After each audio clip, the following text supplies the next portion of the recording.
Welcome back, folks. What we're going to look at in this section is a little bit about membrane lipids and introduce you to some diversity that's seen in membrane lipids.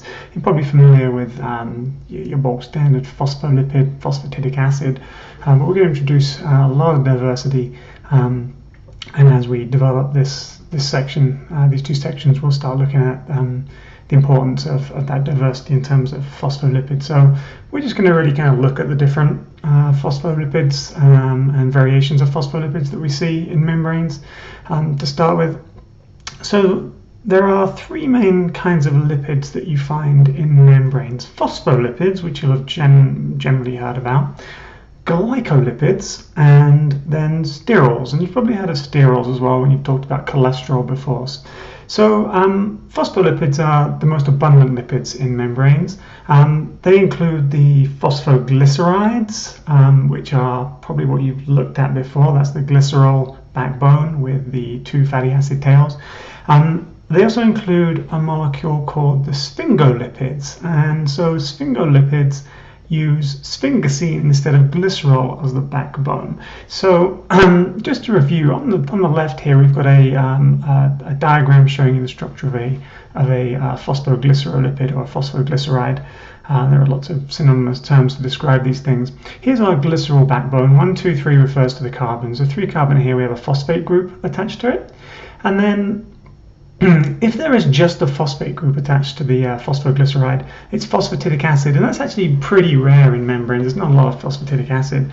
There's usually some other charged or polar group added to the phosphate group. So here, there's a little box showing choline, and we're not going to get into the structures of these additional groups here.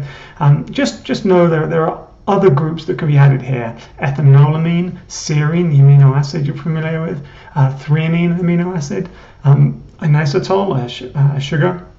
And so then we would have, for example, phosphatidylcholine or phosphatidylethanolamine. So all we do is we append the polar head group's name to the phosphatidyl part of the lipid's name, of the phospholipid's name, and then we've got our two fatty acids here. Now, when we're talking about sphingolipids, then is what we have is, instead of glycerol, we have this molecule sphingosine and a fatty acid attached to the sphingosine.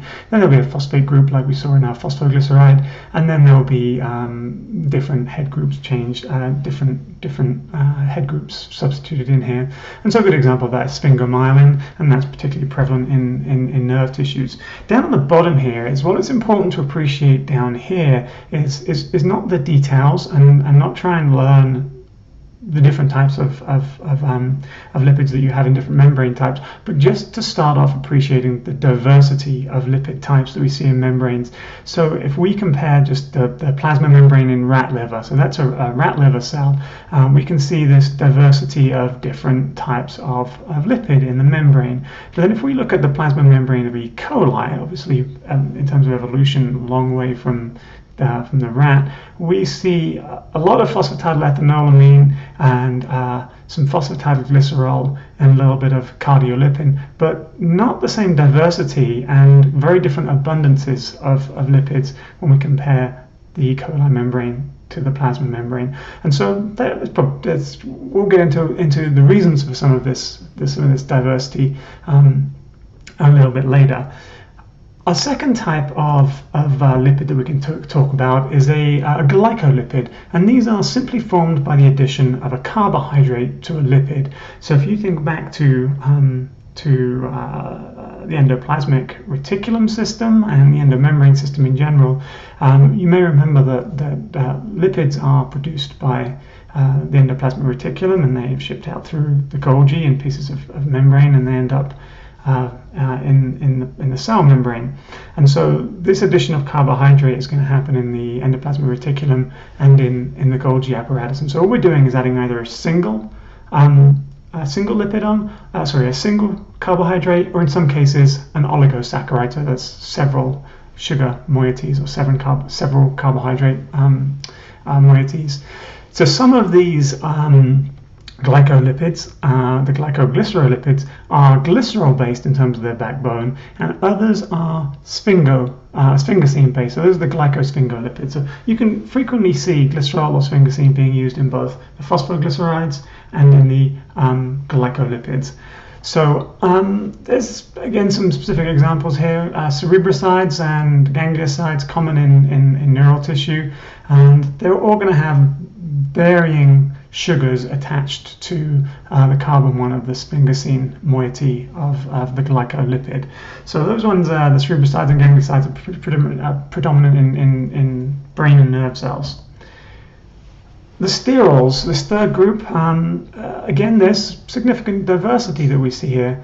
Now, the membranes of most eukaryotes contain significant amounts of sterols.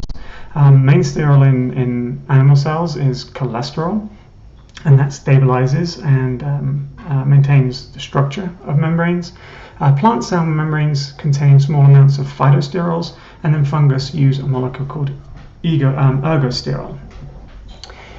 If we look at the actual fatty acid components themselves, here comes Eddie. If we look at the fatty acid components themselves, we can start to see some diversity there as well. So we've always got to remember this long hydrocarbon tail with a carboxylic acid group attached to one end.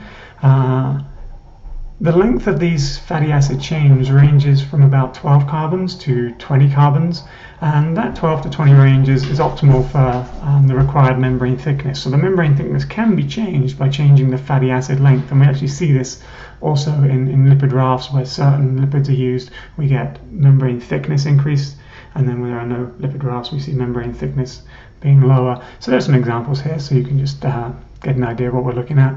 Here is palmitate. It's a 16 carbon fatty acid, and the 0 here indicates no double bonds. And then down here we've got linoleic, a longer 18 carbon chain with 2 carbons, and so this is polyunsaturated, and obviously these bent fatty acids are going to increase membrane fluidity. So as we lengthen the hydrocarbon tail, membrane fluidity will tend to drop, and that's because there's less interaction between the fatty acid tails.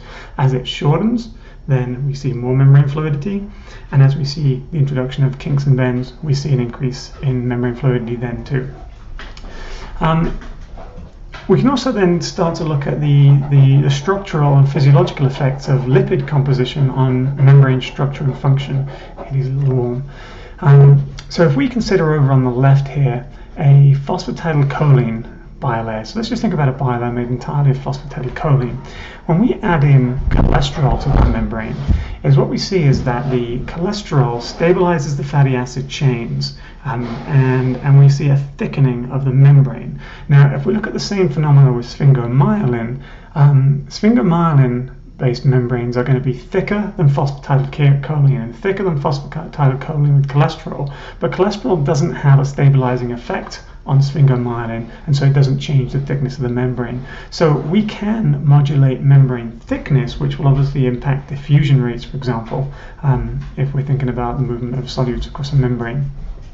We can also think about different phospholipids and how they impact membrane topology. So what we've got here is a monolayer of phosphatidylcholine. Now, phosphatidylcholine is roughly cylindrical. If you kind of drew a box around phosphatidylcholine, it would be roughly cylindrical. And so when you have membranes made of phosphatidylcholine predominantly, they're going to be flat. Phosphatidylethynolamine, on the other hand, those phospholipids, if you drew a box around them, you'd get a cone-shaped box. And so phosphatidylethynolamine tends to produce these curved membrane surfaces. So if you've ever kind of wondered why the cristae of the inner mitochondrial membrane are folded, or why cells can have folds in their membranes, partly that's due to the use of certain phospholipids in the membrane. So right here, at this point of curvature in this bilayer, the inner leaflet of this membrane has got a lot of phosphatidylethynolamine, and on the outside it would have probably more phosphatidylcholine. And if the membrane's going to be linear, flat, then we're going to see probably a mixture of types of lipids there. So that's an introduction to some review, I guess, and then some introduction to some new stuff about lipids that you find in membranes. I'll be back next time, so I'll see you soon.